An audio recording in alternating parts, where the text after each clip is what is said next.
من حفظ توحيده في الدنيا حفظه الله تعالى من عذابه يوم القيامة وسلمه وأمنه، وكان له عند الله عهدا أن يدخله الجنة ويجيره من النار. ومن أعظم ما أمر الله بحفظه من الواجبات الصلاة. وما أدراك ما الصلاة؟ قال سبحانه: حافظوا على الصلوات والصلاة الوسطى وقوموا لله قانتين. وقال: والذين هم على صلواتهم يحافظون. فمن حافظ على الصلوات وحفظ أركانها حفظه الله من نقمته وعذابه، وكانت له نجاة يوم القيامة. قال صلى الله عليه وسلم: اكلفوا من العمل ما تطيقون واعلموا أن خير أعمالكم الصلاة.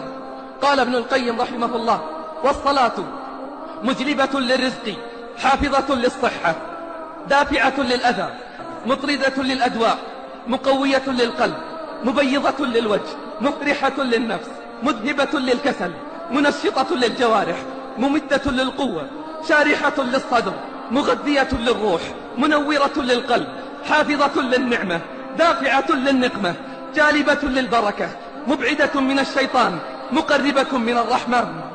وللصلاة تأثير عجيب في حفظ صحة البدن والقلب وقواهما ودفع المواد الرديئة عنهما.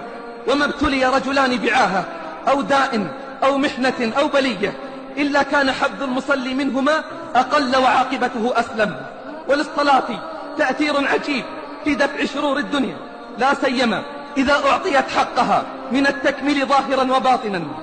فما استدفعت شرور الدنيا والآخرة ولا استجلبت مصالحها بمثل الصلاة. وسر ذلك أن الصلاة صلة بالله عز وجل، وعلى قدر صلة العبد بربه عز وجل تفتح عليه من الخيرات أبوابها وتقطع عنه من الشرور أسبابها. تأمل في قوله صلى الله عليه وسلم عن الله عز وجل: يا ابن آدم اركع لي من أول النهار 4 ركعات أكفك آخرة. ومن حفظ الله للمصلين أن صلاتهم تنهاهم عن الفحشاء والمنكر.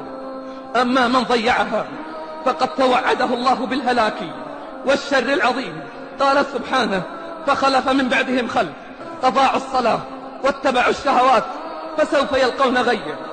فكيف هي صلاتنا؟ هل حفظناها؟ هل راقبنا الله فيها؟ هل تدبرنا قوله: الذي يراك حين تقوم وتقلبك في الساجدين؟ كم مرة تفوتك صلاة الجماعة؟ كم مرة تفوتك تكبيرة الإحرام؟ كم مرة تنام عن الصلاة المكتوبة؟ والله لن يستقيم الحال إلا إذا استقام العبد والأمة في أداء الصلاة. ومما أمرنا بحفظه السمع والبصر والفؤاد. قال سبحانه: ولا تقف ما ليس لك به علم إن السمع والبصر والفؤاد كل أولئك كان عنه مسؤول. فاحفظ سمعك فلا تسمع إلا ما يرضيه، واحفظ بصرك فلا تنظر إلا إلى ما يرضيه، واحفظ قلبك فلا يمتلئ إلا بما يحبه ويرضيه، واحفظ عقلك فلا تفكر إلا في طاعته ومراضيه. ومما أمرنا بحفظه الفروج. قال سبحانه: قل للمؤمنين يغضوا من أبصارهم ويحفظوا فروجهم.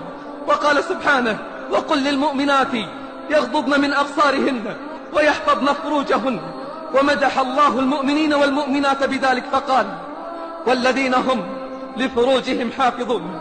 ومما أمرنا بحفظه الأيمان. فقال سبحانه: واحفظوا أيمانكم. وقال: ولا تجعلوا الله عرضة لأيمانكم، لأن حفظ اليمين يدل على إيمان المرء وورعه.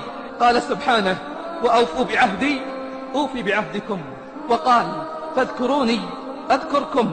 وقال: إن تنصروا الله ينصركم ويثبت أقدامكم.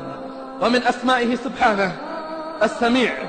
قال جل في علاه: ربنا تقبل منا إنك أنت السميع العليم، أي تسمع وتجيب. فقال عن نفسه: إن الله سميع بصير.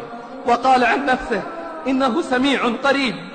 فهو سميع لأقوال عباده وحركات مخلوقاته، يسمع السر وأخفى، سواء منكم من أسر القول ومن جهر به، ومن هو مستخف بالليل وسارب بالنهار، له معقبات من بين يديه ومن خلفه يحفظونه من أمر الله. إن الله لا يغير ما بقوم حتى يغيروا ما بأنفسهم، وإذا أراد الله بقوم سوءا فلا مرد له. وما لهم من دونه من وال. هو الذي يريكم البرق خوفا وطمعا وينشئ السحاب الثقال ويسبح الرعد بحمده والملائكة من خيفته ويرسل الصواعق فيصيب بها من يشاء وهم يجادلون في الله وهو شديد المحال. فهو سميع ذو سمع بلا تكييف ولا تشبيه ولا تمثيل.